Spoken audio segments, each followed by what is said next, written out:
नमस्कार, news state देख रहे हैं आप। पहाड़ समाचार में मैं हूं आपके साथ पूजा खंडूरी। खबरों की शुरुआत करेंगे बड़ी खबर के साथ। और बद्रीनाथ धाम के कपाट खोल दिए गए हैं। भगवान बद्री विशाल ने भक्तों को दर्शन अब अगले 6 महीने तक देना है। कई क्विंटल फूलों से धाम को सजाया गया है। अखंड ज्योति के दर्शन के लिए हजारों की संख्या में श्रद्धालु वहां पहुंचे हुए हैं।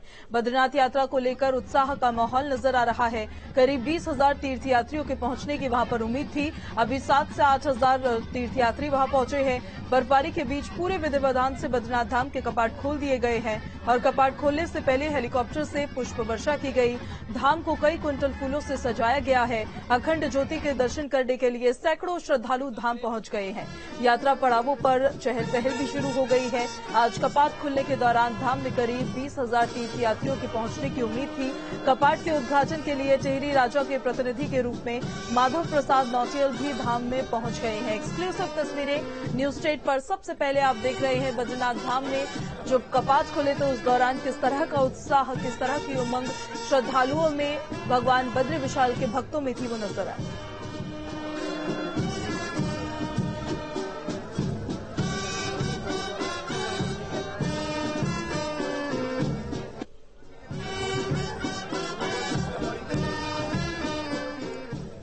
तो बैंड की धुनों के साथ, पुष्प वर्षा के साथ जो श्रद्धालु पहुंच रहे हैं बद्रीनाथ धाम में, उनका अभिनंदन किया जा रहा है, उनका स्वागत किया जा रहा है और अब दर्शन करने की प्रक्रिया भी शुरू हो चुकी है। पूरे विधि विधान के साथ, उन तमाम परंपराओं के साथ जो इतने वर्षों से जिनका निर्वहन किया जा रहा है, उनको निभाते हुए मंदिर के पुजारी वहां पर पूरे मंत्रोच्चारण के साथ जो रावल वहां पहुंचे, उनकी मौजूदगी में पूरी विधि विधान के साथ मंदिर के द्वार खोले गए हैं। बद्रीनाथ धाम के न सिर्फ कपाट खुले हैं पर भगवान नारायण के हृदय के द्वार भी उनके भक्तों के लिए अब खुल गए हैं और अगले 6 महीने तक मंदिर के कपाट यूं ही खुले रहेंगे। और उसके बाद फिर जब शीतकालीन गद्दी स्थल पर वो विराजमान होंगे तो उसके बाद देवता उनकी पूजा करेंगे, ऐसा माना जाता है। और किशोर रावत संवाददाता हमारे साथ लाइव कनेक्ट हो गए हैं। किशोर, तस्वीरें दिखाइए जरा वहां की, बताइए दर्शन करने का सिलसिला शुरू हो चुका है, किस तरह की तस्वीरें सामने आ रही हैं? देखिए, जो दर्शन करने का सिलसिला अभी थोड़ी देर में शुरू हो गया है। धीरे धीरे लोग अंदर जाएंगे क्योंकि अभी आरती हो रही है और क्योंकि भगवान के 6 महीने बाद कपाट खुले हैं और ऐसे में जब 6 महीने में कपाट खुले थे तो जो पूजा परंपराएं, जो पद्धति है और जो तमाम वो चीजें हैं जो भगवान की आरती की जाती है, वो सब चीजें शुरू हो चुकी है। इसके बाद जब लोग आराम से जाएंगे धीरे धीरे करके, एक बार जो अंदर गर्भगृह है वहां पर उनका दर्शन किए जाएंगे। भगवान की अगर बात करें तो जो अभी हमारी धर्माधिकारी से बातचीत हुई है, उसने कहा है कि जो भगवान की मूर्ति है, यानी ऐसा माना जाता है, ऐसे परंपराएं हैं कि भगवान की मूर्ति सर से लेकर पांव तक पूरी घी का लेप लगाया जाता है जब कपाट बंद होता है। उसके बाद जब दोबारा 6 महीने बाद कपाट खुलते हैं, यानी जैसे आज कपाट खुले हैं, तो वो देखा जाता है कि जो घी है वो पूरे जो शरीर है उसका कौन से भाग में है। तो यानी वो पूरे भारतवर्ष का एक तरह से पूरी देश दुनिया का ब्रह्मांड का हिस्सा कहा जाता है, उत्तर, दक्षिण, पूर्व, पश्चिम। तो वो सबसे उन्होंने, और अगर वो कहीं सूखा होता है कि तो ये माना जाता है कि उस क्षेत्र में सूखा आ सकता है या बाढ़ आ सकती है, विपदा आ सकती है। लेकिन श्रद्धालुओं के लिए, पूरे देशवासियों के लिए, पूरी दुनिया के लिए ये अच्छी बात है कि भगवान का जो पूरा शरीर है वो पूरी तरह से घी से है और कहीं सूखा नहीं, यानी खुशहाली आएगी पूरे देश में, पूरी दुनिया में खुशहाली आएगी, हर जगह जो तरक्की है वो होगी। तो ऐसी मान्यताएं हैं और ये माना जाता है। लेकिन दूसरी तरफ अगर कहा जाए कि भगवान के भोग की बात जाए तो सबसे महत्वपूर्ण जो भोग होता है वो केसर का भोग होता है। भगवान को केसर चरणामृत से उनको स्नान कराया जाता है, उनको भोग लगाया जाता है, केसर का भोग लगाया जाता है। इसके अलावा तमाम जो अलग अलग तरीके के भोग होते हैं भगवान को अर्पित किए जाते हैं। परंपराओं की बात करें तो रावल सबसे पहले यहाँ पर पहुंचते हैं और वो भगवान को जो वस्त्र होते हैं वो वस्त्र वहां पहनाते हैं। इसके बाद अगर दूसरी बात की जाए, डिमरी पंचायत जो होते हैं उनके पास पूजा पद्धति होती है। इसके साथ ही अलग अलग जो आदिगुरु शंकराचार्य ने 6ठी और 7वीं शताब्दी में जो परंपराएं डाली थी उनका निर्माण आज तक किया जा रहा है। आदिगुरु शंकराचार्य ने अखंड भारत की बात की थी। अखंड भारत कैसे होता, उन्होंने एक सिस्टम बनाया था कि जो उत्तर के है वो दक्षिण में पूजा करेंगे और जो दक्षिण के है वो उत्तर में पूजा करेंगे। उसी के तहत केरल के जो निर्मूत्री है वो यहाँ पर जो रावल है वो पूजा करते हैं और लगातार जो उनकी पूजा की है वो यहाँ पर रहते हैं और डिमरी पंचायत यहाँ पर उनके साथ जो उनका सहयोगी होते हैं। तो माणा गांव के लोग क्योंकि कहा जाता है कि जब भगवान यहाँ पर आए थे तो बद्री नारायण ने यानी बद्री विशाल ने माना के लोगों से कहा था कि उन्हें रहने की व्यवस्था कीजिए। तो उन्होंने यहाँ पर धाम में कहा था कि आप यहाँ रह सकते हैं, क्योंकि उस समय ठंड थी। तो उन्होंने कंबल दिया था, धृत कंबल। वो आज भी परंपराएं जारी है, यानी आप समझ सकते हैं जो हमारे वेद पुराण में लिखा है और जो हमारे विष्णु पुराण, गरुड़ पुराण और वेद पुराणों में लिखा है, वो परंपराएं आज भी चल रही है। आज का दौर टेक्नोलॉजी का दौर है, 5G का दौर है और सोशल मीडिया का दौर है, लेकिन इस दौर में भी भगवान की परंपराएं और वही उत्साह, वही लोग पूरा अपना तन मन धन यहाँ पर लगा के पहुंचे। सर्दी किसी को सर्दी की बात की तो उन्होंने कहा सर्दी कुछ नहीं है, और बर्फबारी की बात करी उन्होंने कहा आप कुछ नहीं, भगवान के कपाट खुल चुके हैं। और एक और चीज बताना चाहता हूँ कि यहाँ पर पारंपरिक नृत्य, पारंपरिक लोक संगीत, अब अगर तस्वीरें दिख रही होंगी तो ये माना के लोग हैं। यहाँ पर एक सिख भी है। आप समझ सकते हैं कि भगवान के आगे धर्म नहीं होता, जात नहीं होती, बात नहीं होती, ऊंचा नीचा, अमीर गरीब कुछ नहीं होता। भगवान के आगे सिर्फ एक होता है, वो होता है भक्त, उसकी भक्ति। वो भक्ति कैसे करता है वो भक्त पर निर्भर करती है। कोई यहाँ पर ज्यादा पैसे चढ़ा देता है, दान दे देता है, कोई अलग अलग चीजें करता है। भगवान है, भगवान को जो सच्चे दिल से प्रार्थना करता है, सच्चे दिल से भगवान को मानता है, तो भगवान उसकी हमेशा पूर्ण करते हैं। ये हमारे शास्त्रों में भी कहा है और हमारे बड़े बड़े बुजुर्ग भी कहते हैं। लेकिन सबसे अच्छी बात यह है कि यहाँ पर जो पूरा माहौल है, भक्तिमय माहौल हो चुका है। चारों तरफ बर्फबारी है, मौसम खराब है, लेकिन लग नहीं रहा है, क्योंकि हम खुद यहाँ मौजूद है, इसका साक्षी हम खुद बने हुए हैं।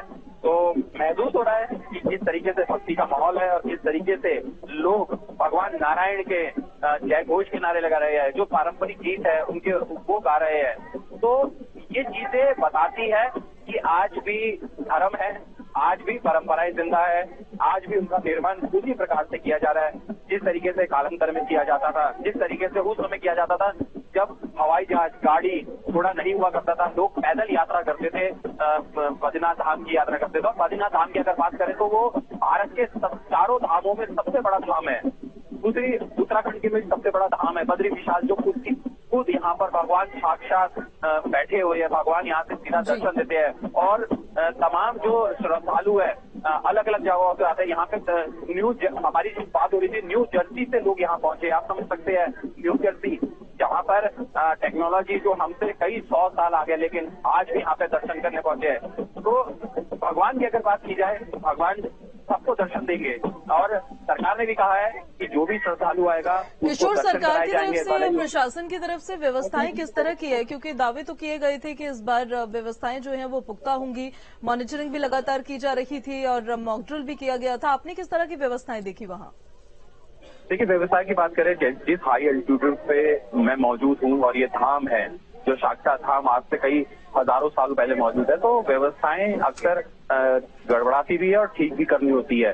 तो व्यवस्थाओं की अगर बात करें तो सरकार ने हर तरीके से व्यवस्थाएं बनाई है, क्योंकि इतने हाई एल्टीट्यूड में व्यवस्थाएं 100% देना तो ऐसा हो नहीं सकता, लेकिन सभी को व्यवस्थाएं दी गई है। खाने, रहने, पीने, आने जाने की सब व्यवस्थाएं है। मेडिकल की टीमें यहाँ पे अभी लगातार हमें देख रहा था कि डॉक्टर्स की टीमें यहाँ पे मौजूद थी और उनके साथ पैरामेडिक्स है। लेकिन वो सारी व्यवस्थाएं जब भक्त यहाँ पे आता है तो शायद भक्त के लिए भगवान के दर्शन महत्वपूर्ण है। वो यहाँ पर नहीं देखता है कि व्यवस्थाएं क्या है। सभी की इच्छा है कि वो दर्शन करने आए, इतनी दूर से आए उसे दर्शन करने हैं कि, और उसका ये मानना है कि सिर्फ उसे व्यवस्थाओं के नाम पे कुछ नहीं चाहिए, सिर्फ दर्शन समय पे हो जाए, दर्शन उसको भगवान के हो जाए जिसके लिए अर्घ है, वो उसी में खुश है। तो लगातार जो लोगों का सिलसिला है वो बढ़ता जा रहा है, भीड़ बढ़ती जा रही है। दर्शन करने की प्रक्रिया शुरू हो गई है किशोर, या फिर अभी भी आरती चल रही है? कितना और बिल्कुल अगर तस्वीरें मैं दिखाऊं भक्तों के लिए, जो श्रद्धालु उनके दर्शन की प्रक्रिया शुरू हो चुकी है और सभी श्रद्धालु दर्शन करने मंदिर के अंदर जाना शुरू हो गए हैं। तस्वीरें अगर आपको दिख रही होंगी तो सामने ये श्रद्धालुओं के लिए जो लाइन है वो काफी लंबी लाइन लग गई है और यहाँ पर तमाम जो श्रद्धालु है उद्घोष के नारे करते हुए अंदर दर्शन करने पहुंच रहे हैं। यहाँ पर पुलिस, ITBP और जो BKTC यानी बद्रीनाथ टेम्पल कमेटी के जो लोग हैं वो यहाँ पर लगातार लोगों को दर्शन करने के लिए करवा रहे हैं। अब जो शुरुआत है वो हो चुकी है, यानी अब धीरे धीरे जो लोग हैं वो दर्शन करने अंदर पहुंच रहे हैं और जिसका लंबे समय से इंतजार था जिस पल के लिए इतनी सर्दी, इतना कठिन रास्ता, इतना लंबा सफर तय करके लोग पहुंचे हैं, कोई 100 किलोमीटर, कोई 200, कोई 500, कोई 1000, यहाँ तक कि पश्चिम से भी आ रखे, यानी न्यू जर्सी से हमारी बात हुई थी, कनाडा से लोग यहाँ पे आ रखे थे, तो वो यहाँ पे दर्शन करने पहुंचते हैं। और जो लाइन है वो लग चुकी है, सबके हाथ में बद्री तुलसी, जो भगवान को सबसे ज्यादा चढ़ाई जाती है, बद्री तुलसी, उसको लेकर पहुंच रहे हैं। और सबसे प्रसाद के रूप में अगर कहा जाए तो बद्री तुलसी ही यहाँ पर भगवान को अर्पित की जाती है, बद्री विशाल को अर्पित की जाती है। और बद्री विशाल जो कि खुद बैकुंठ लोक में और पालनहार करता है, वो यहाँ पर बैठे हुए हैं। सभी लोग यहाँ पर पहुंच रहे हैं, लगातार सभी अपनी पारी का इंतजार कर रहे हैं कि कब उनकी पारी आएगी।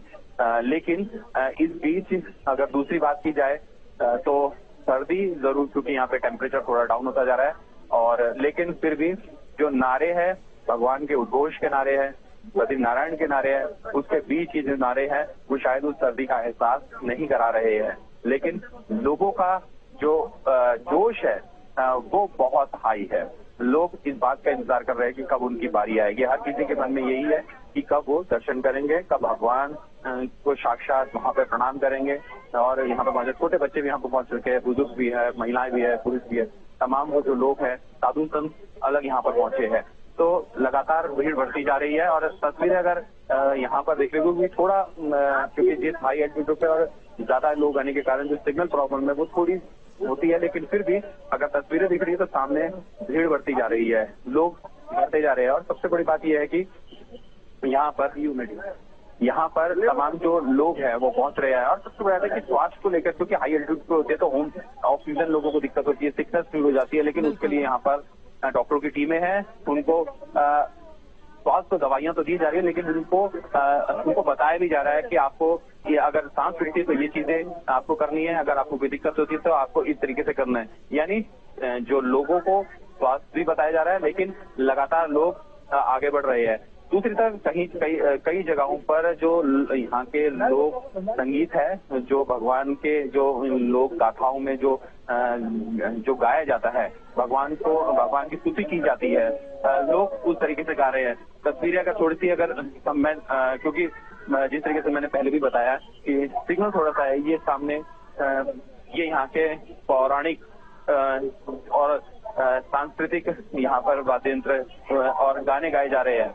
ये तमाम जो महिलाएं ये भगवान नारायण उनको याद कर रही है, भगवान नारायण के लिए जो संगीत है वो गा रही है। भगवान को यहाँ पे बच्चे का रूप बताया गया है। और लगातार यहाँ पर जो लोगों का सिलसिला है, क्योंकि जहाँ तक मैं तस्वीरें हालांकि वहां तक नहीं बता पा रहा हूँ, लेकिन जहाँ तक मैं देख रहा हूँ वहां पर लंबी कतारें लगी हुई है, हर जगह भीड़ है, यहाँ पर हर जगह यहाँ पर लोगों का हुजूम बढ़ता जा रहा है। जिस तरीके से कपाट खुलने की जो खबरें हैं वो फैलती जा रही है सोशल मीडिया के जरिए, मीडिया के जरिए, लोग बढ़ते जाएंगे। और उम्मीद है कि 15 जो जून है, जब तक अभी क्योंकि बच्चों की छुट्टियां पड़ जाएंगी, वीकेंड स्कूलों की छुट्टियां पड़ जाती है, तो लोग बढ़ते जाते हैं। लेकिन जो भगवान के लिए दर्शन करने के लिए है वो लोगों का सिलसिला बढ़ता जा रहा है। मौसम भी धीरे धीरे साफ होता जा रहा है। और दूसरी बात यह है कि मास्टर प्लान के तहत यहाँ पे बद्रीनाथ धाम को नया बद्रीनाथ धाम बताया जा रहा है, यानी वेल तरीके से जिस तरीके से केदारनाथ धाम को बताया गया उसी तरीके से यहाँ पर बताया जा रहा है। और जो पुरानी परंपराओं को भी उसी तरीके से रखा जाएगा, ये जिस परंपराएं थी।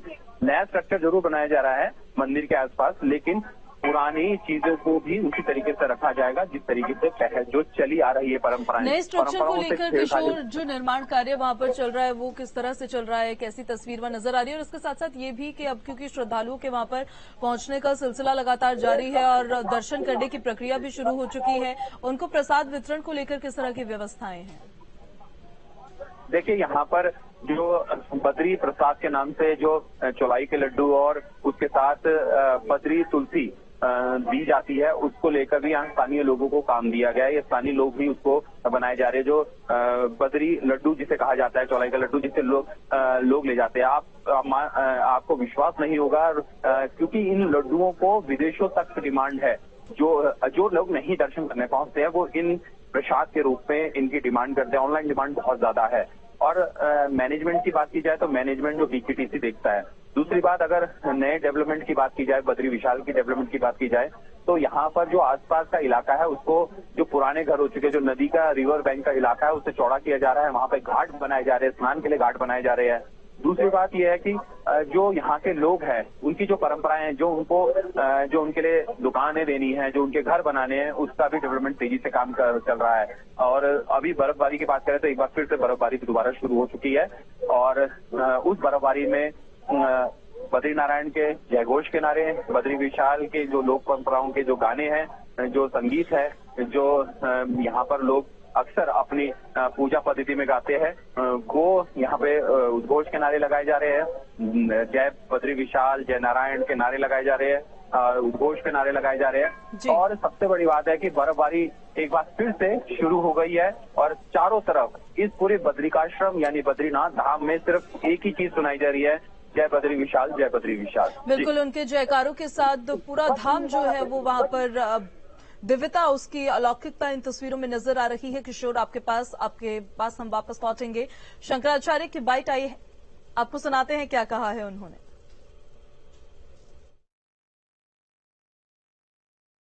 ये तो उत्साह का और उल्लास का पर्व है। आज यहाँ पर जो लोग आ चुके हैं उनकी मनोभावना को आप देखिए, लगता है कि वो साक्षात बैकुंठ में इस समय विद्यमान हैं, भगवान का सानिध्य लाभ कर रहे हैं। बहुत ही प्रसन्नता है सबके मन में। हम ये कह रहे हैं कि हमारे शास्त्रों में यह बताया गया है कि सात्विकता में सुख है और यहाँ भगवान बद्रीनाथ सात्विक वातावरण में सतयुग के देवता के रूप में तपोनिष्ठा के साथ विराजमान हैं। तो आप यहाँ आइए, दर्शन करिए। जो लोग यहाँ नहीं आ पा रहे हैं वे भी अगर सात्विकता अपने जीवन में अपनाएंगे तो उनको भी सुख की प्राप्ति होगी। लगातार देख पा रहे हैं और किशोर संवाददाता हमारे साथ लगातार बने हुए हैं। किशोर, इस बार सड़क चौड़ीकरण को लेकर भी और तमाम व्यवस्थाओं को लेकर भी वहां पर काम जोरों से नजर आया। बिल्कुल, जो ऑल वेदर रोड का काम है वो लगातार तेजी से चल रहा है। और अगर मैं जोशीमठ से नीचे के इलाके की बात करूं, जो बद्रीनाथ धाम तक जोड़ता 45 किलोमीटर, क्योंकि बहुत हाई एल्टीट्यूड का ग्लेशियर जोन है और यहाँ पे बड़े बड़े ग्लेशियर्स आते हैं, तो ऐसे में वहां पर भी काम तेजी से चल रहा है। यानी सड़कें चौड़ी दिख रही है, सड़कें को डामरीकरण किया जा रहा है और उम्मीद है कि 2024 के अंतिम तक ऑल वेदर रोड का काम पूरा हो जाएगा और जो दूरी है उसका समय जरूर घट जाएगा और दूरी भी घट जाएगी। ऐसे में ऑल वेदर के साथ जो रेल परियोजना है उसको भी लेकर तेजी से काम चल रहा है और लगातार जो ऑल वेदर का काम है या रेलवे का काम है वो तेजी से किया जा रहा है। व्यवस्थाओं की बात करी जाए तो व्यवस्थाओं को अभी काम कर रहा है और अगले जो लंबे दशक तक के लिए, क्योंकि जिस तरीके से लोगों का हुजूम बढ़ता जा रहा है, लोगों की आस्था लगातार भगवान के प्रति बढ़ती जा रही है, और तो उस भीड़ को नियंत्रण कैसे किया जाए, उस भीड़ को कैसे व्यवस्था में लाया जाए, उस भीड़ के रहने खाने पीने की व्यवस्था की जाए, तो उसको लेकर लंबे काम किया जा रहा है। तो लगातार प्रशासन और सरकार और केंद्र सरकार लगातार काम कर रही है। वहीं दूसरी तरफ बद्रीनाथ धाम की बात करें तो बद्रीनाथ धाम, क्योंकि अगर यहाँ से चीन बॉर्डर की बात करें तो चीन बॉर्डर ज्यादा दूर नहीं है, करीबन 100 किलोमीटर यहाँ से चीन है। और माणा गांव, जिसे पहले भारत का अंतिम गांव कहा जाता था, उसे अब भारत का पहला गांव कहा जाता है। यानी पहले गांव के बाद दूसरे गांव में, यानी बामणी गांव है यहाँ पर, अगर उसे दूसरा गांव कहा गया तो अतिशयोक्ति नहीं होगी।